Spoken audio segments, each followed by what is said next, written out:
তুমি যা জানো তার মধ্যে লিঙ্ক খুঁজে পেলেই সেটা একটা বোঝার ক্ষমতা বহন করে।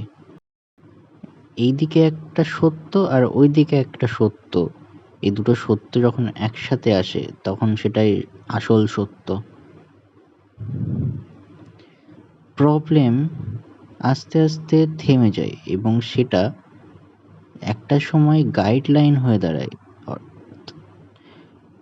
তোমার কাছে যা আছে তাতে তুমি সুখী থেকে যতটা উজ্জ্বলতা তোমার ভবিষ্যৎ হবে, তার তুলনায় তুমি যেটা চেয়েছিলে তার পিছনে খাটলে তার উজ্জ্বলতা আরো বেশি হবে।